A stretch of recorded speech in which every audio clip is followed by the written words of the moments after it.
This is the Louie T Network.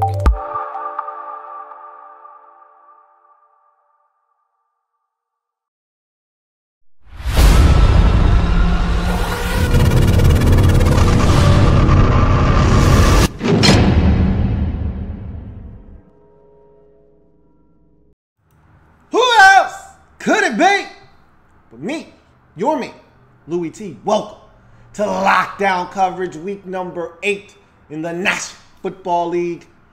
The Oakland Raiders taking on the Buffalo Bills in Orchard Park, New York.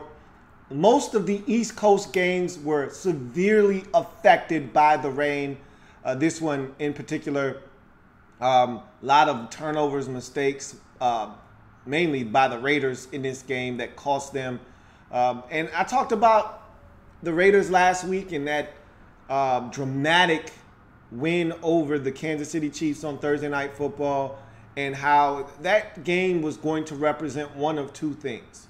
It was either going to represent a great win in an otherwise disappointing season, or the beginning of a turning point for them. The mark of a turning point in their season, as they were going to be on the comeback trail and start to right the ship and become more of the team that we saw last year and more of the team that a lot of people expected coming into this season. And I told you I didn't think the Raiders had that in the cards this year. I didn't think they were that team this year. They're missing something on offense.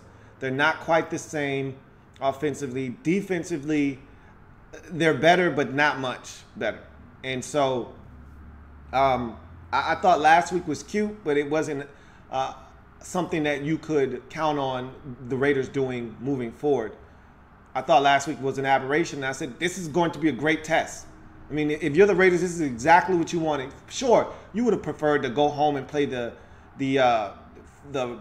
Jets or somebody like that, or the 49ers the next week, and gave yourself a chance to win at home. But if you really wanted to test how good you were, go on the road against Buffalo and see what you could get done. Because this is, I've said this, Buffalo's one of the toughest places to play in the NFL, and they're a good football team. And I know some Buffalo Bills fans still aren't sold on this incarnation of the Bills team this year, but I'm telling you, it's different. Different GM, different head coach, different environment. And if you're not on board, if they don't like your production, if they think you're being paid too much money, if you, as we've already seen with all the guys they've shipped out already, add Marcel Darius to the list, they're not playing around in Buffalo. It's a totally different regime. And that's why I think this Bills team is different this year. And they're finding ways to win despite what we deem and view as a lack of great skill players, position players. They're finding ways to win and win in dominant fashion like they did in this game. And we're going to talk about how here in a second. Thank you for joining me on this program. If you haven't already done so, what are you waiting on? Subscribe to the Louie T Network for more great content in 2017 and beyond. We're changing the game over here. I want you to help us do that by simply hitting the subscribe button and becoming a member of the Louie T Network. I've got a number of different social media platforms that you can enlist in to keep up with what's going on this channel here. Twitter being the most used social media platform, but there's also Instagram. There's YouTube. Turn those notifications on Twitter and YouTube, and Facebook. All of the links to those different social media platforms are down in the description below, so check that out.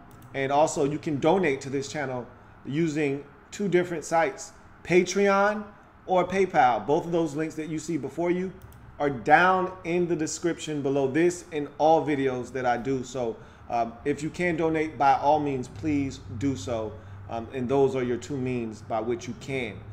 Let's jump into this breakdown quickly. I don't want to spend too much time on this game because this was an ass whooping. As you see at the top of the screen scrolling across, this is exactly what it was. And this is total domination by the Buffalo Bills. And it started out slow, as the weather would dictate.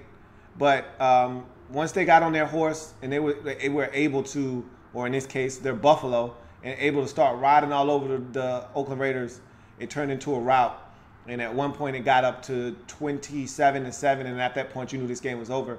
And then Shady McCoy was able to put the cherry on top and put the exclamation point on this game with his touchdown catch and subsequent run to make it 34-14, which ended up being your final score in this game.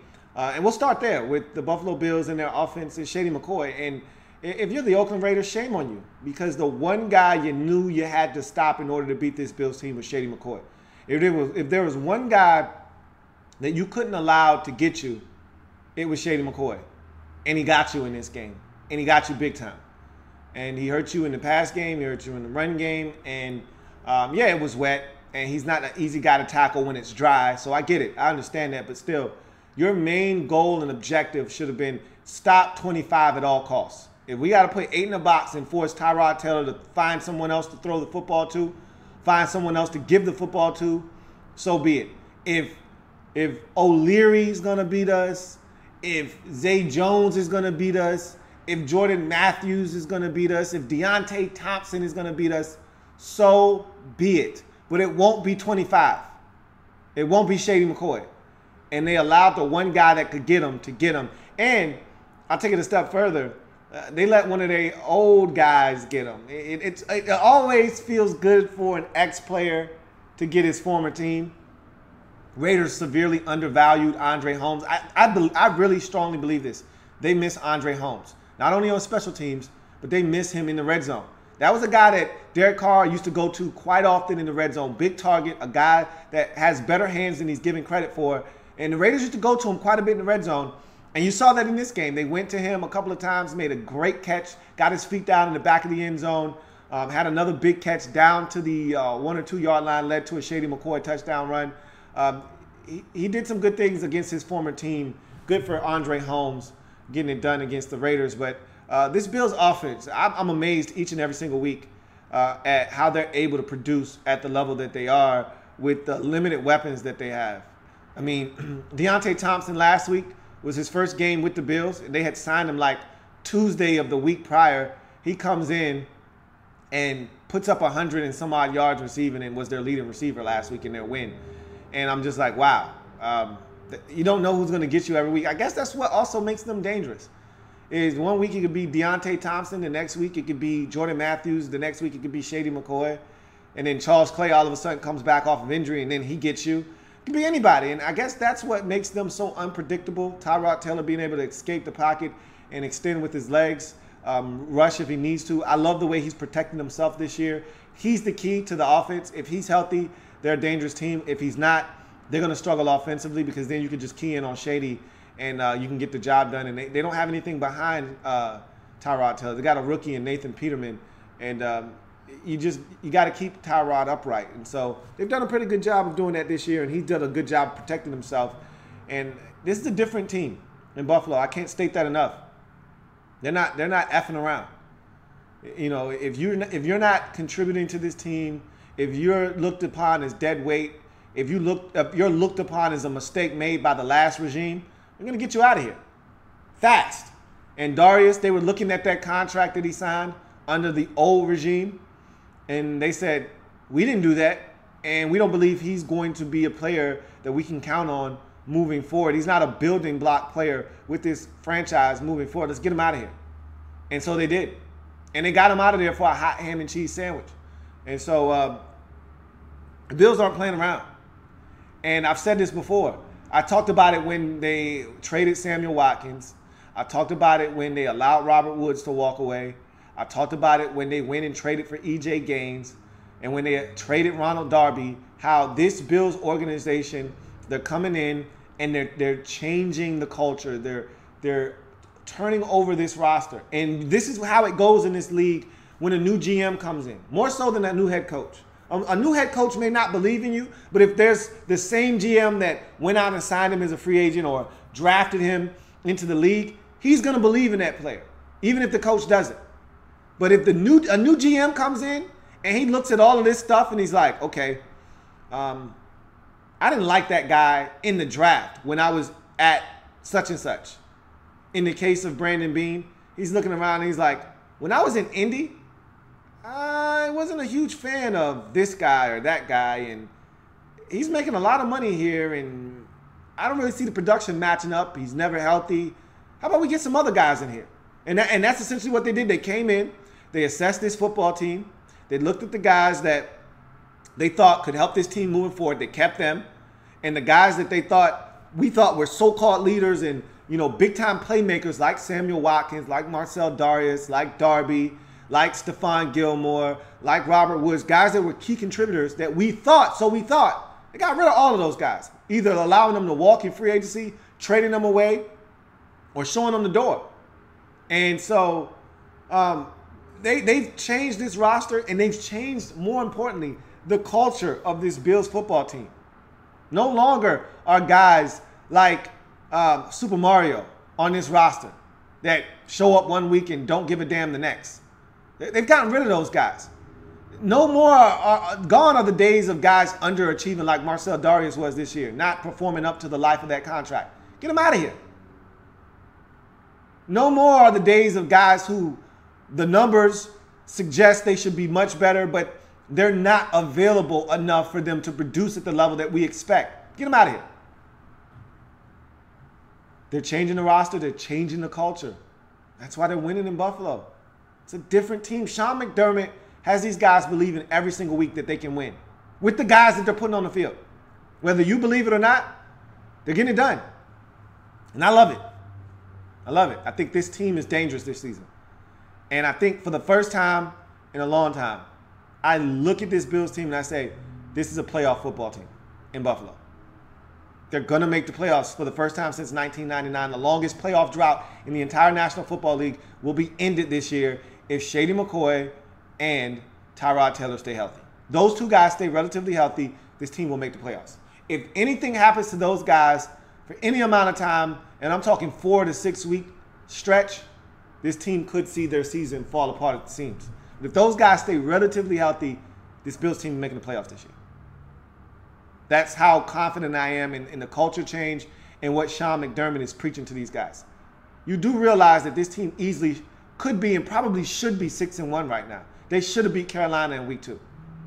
You do understand that this team should be 6-1 right now. Defensively, they forced 4 turnovers in this game. They were outstanding. Micah Hyde has been a great acquisition. Jordan Poyer has been a great acquisition. They're getting after the quarterback. They picked Derek Carr off twice in this game. They forced fumbles. They were ferocious. They've been opportunistic this year. They've created turnovers. Every week it's somebody different. Matt Milano, who I loved coming out of BC, I told you this guy's going to come in and be an outstanding coverage linebacker for you, run around. He plays with an enthusiasm that I just love. It's infectious. One tips into the air. He says, don't mind if I do. Let me get that. Takes it to the crib. He was around the football. Matt Milano had himself a game. Forced a fumble, recovered one, took it to the crib. He was outstanding in this game. Matt Milano was outstanding, and every week it's somebody different. One week it's Tre'Davious White. The next week it's Micah Hyde. The next week it's Jordan Poyer. The next week it's Matt Milano. Someone's stepping up for this Bills defense every single week, and it's fun to watch. It's a dangerous Bills football team on both sides of the football. They're dangerous, and they're gaining confidence. By the week, they're gaining more and more confidence. And so, how can you not be impressed with what this Bills team has put forth thus far this season? How can you not be impressed? They dominate the Oakland Raiders. Let's quickly talk about the Raiders. Look, this team, they're not what they once were. And Amari Cooper's game last week was an aberration. He went back to being scarcely used, limited production. Crabtree continues to be the best receiver they've got. You continue to see inconsistent play out of Jared Cook. One week he's outstanding, but every week you're getting drops. Even when he was great against the Chiefs, there were drops in that game. You got more drops in this game. The running back position continues to struggle for the Raiders. No Lynch in this game, but he hasn't been a true difference maker. You had some fumbles by the running backs in this game. They just continue to struggle. Offensively, defensively, they're still not good. Even though they've improved, not by much. They were terrible defensively last year. They're still terrible this year. Okay? Khalil Mack not having the impact that you're accustomed to seeing him have. they're not stopping the run, and that's what really killed them in this game. Like I said at the top of the show, you think the one thing that they would have made a concerted effort to do was stop the run in this game. Well, they didn't. And Shane McCoy gashed them in this football game. They're just not a good football team. They're just not. And so they're going to continue to struggle this year. And they got their doors blown off in this game, 34-14. And one side note for the Bills, you can tell that they made a concerted effort to get Zay Jones involved in this game early. You know, there were some articles written about him, about his lack of production and how he had a lot of balls thrown his way that were uncatchable. And so you could tell that there was a concerted effort on the part of the Bills to get him in rhythm and get him involved early. And I like that. I've always said, get guys involved early. Hitches, screens, slants, easy completions to guys to get them into the game. And it's almost like a pickup game of basketball. You allow a guy to shoot, score a couple of shots, and all of a sudden now he's playing harder on defense. It's no different than that in football. You get a couple of completions to a receiver, and all of a sudden he wants to block in the run game. It's no different. Get Zay Jones the ball early, and I think he can be more productive for this Bills offense. You saw that in this game, and I think that's something they need to continue to do moving forward. But they dominate the Raiders, especially in the second half. They run away with this game 34-14. Bills improved to 5-2 on the season. I can't wait till they play the Patriots because I think they have a legitimate shot of beating that New England team who continues to win, but it's not pretty every week. I think this Bills team is good enough to beat New England in Foxborough or in New York in Orchard Park. So I'm waiting anxiously to see those two teams lock horns because I think the Bills have what it takes to not only beat the Patriots but win that division in 2017. For the Raiders, last week was an aberration. You saw the team that you're probably going to see for much of this season in Week 8 versus the Bills, 34-14. It was a wet, nasty day. The turnovers were the difference in the game. And I'm not saying that this is a team that's going to turn over 4 times, but they've turned it over this season. They've had turnovers this year. So they're not immune to making mistakes and costing them ball games, and you saw it in this game, and they continue to struggle in 2017 as they drop to 3-4 on the season. We'll get to a few comments here, and then we'll get out of here. Buffalo pregame says, I love this dominant win against a really good team. I wouldn't classify the Raiders as a really good team, but it was a dominant win. And I think the Raiders are actually 3-5. I think I have 3-4 up there.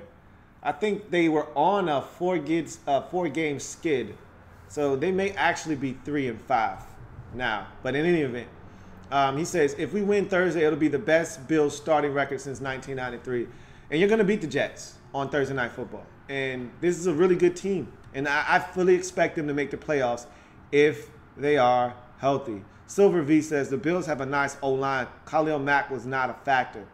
Absolutely.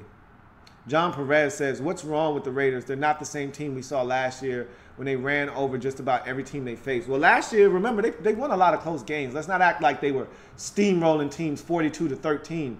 They won a lot of close games last year, and that's the difference. This year, they're not, for one, they weren't turning the ball over. Last year, their offense rarely made a mistake. Derek Carr rarely turned it over. They rarely made mistakes. And so it allowed them to stay in ball games late. And then like you saw against New Orleans or Tennessee or any of those games last year where they were able to pull it out late, they were able to find ways to win games last year. They're not even in ball games a lot of the time this season. They're getting their doors blown off, or if they're in a game late, they're not able to pull it out. The Kansas City game was the first game that they were able to pull out late this season with the game on the line. They had a chance against Denver. They didn't do it. You know, now granted, that was E.J. Manuel in the game, not Derek Carr, but they didn't do it in that game. They had a chance to get a stop versus the Ravens and get the ball back to their offense to see if they could steal that game. They couldn't do it. They allowed the Ravens to take the ball down the field and score a touchdown and put the game out of reach. They just haven't been in ball games. Really, when you look at them, they got dominated by the Redskins. They got dominated by the Ravens. They haven't been in games enough this season. They get dominated here. They just haven't put themselves in a position to win games enough. And when plays need to be made, they haven't made them this season. And that's really the difference. Against the Chargers, they needed to make plays. They didn't make plays. They needed one stop against the Chargers to preserve a 16-14 win. And they couldn't get one stop, so they lose that football game. That's the difference. Last year, they were finding ways to win games. This year, they're finding ways to lose games. Buffalo pregame says, it may be hard to believe, but in Buffalo, many people still call the radio stations one Peterman to start. I don't know why. I don't know why. Silver V says, wow, the dime Taylor dropped to Roberts for the first touchdown was a thing of beauty. Taylor is as good as he wants to be.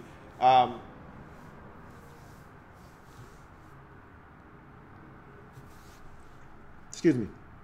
Yeah.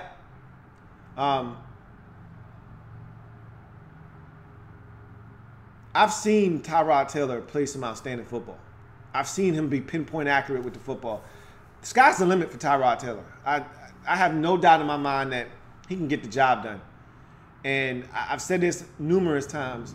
There are 5 to 7 teams out there that would love to have Tyrod Taylor as their quarterback. You think the Cleveland Browns wouldn't jump at the opportunity to have Tyrod Taylor quarterback their team right now? The Browns would be 4-4 right now if Tyrod Taylor were their quarterback.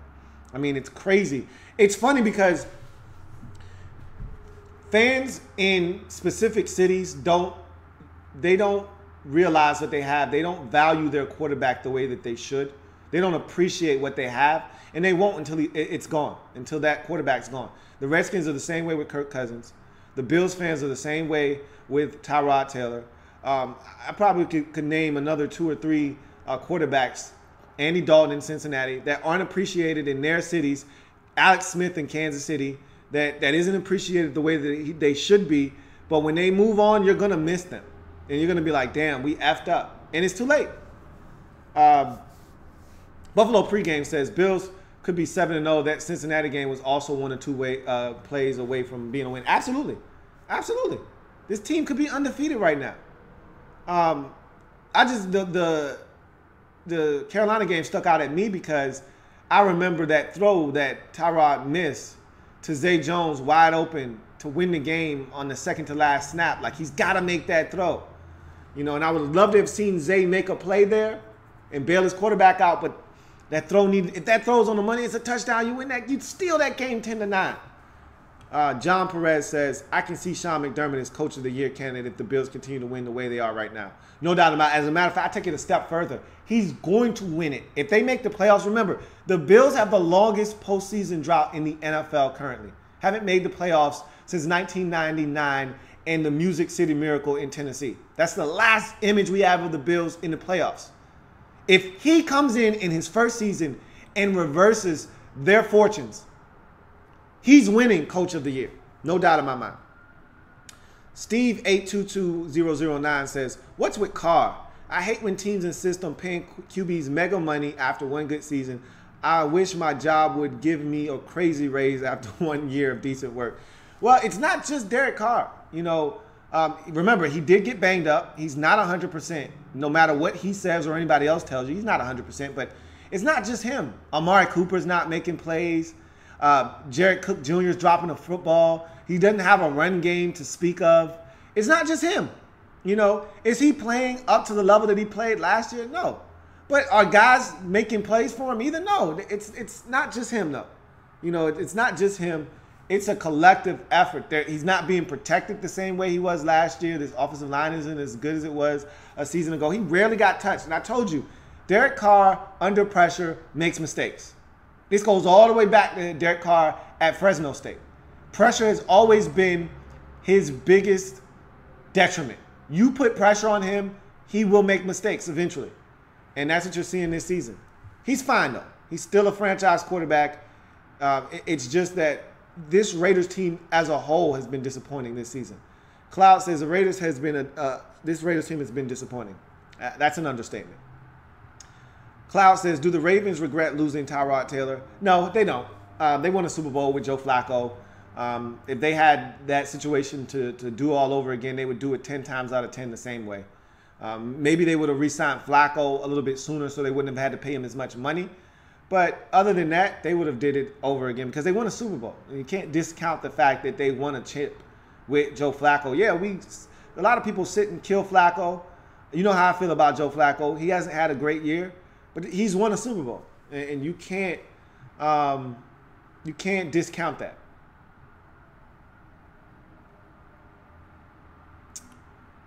All right. So, in any event, that's going to do it for this game.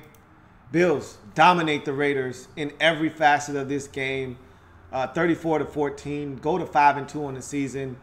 Raiders, if I'm not mistaken, actually dropped to 3-5. I don't think they've had their bye week yet, and I think they had a 4-game losing streak before beating Kansas City last week. So I think I had a typo there. 3-5. I think the Raiders are now, not 3-4. So excuse me, Raiders, after the dramatic, epic come from behind win on Thursday night versus Kansas City, kind of revert back to what we saw during that 4-game losing streak.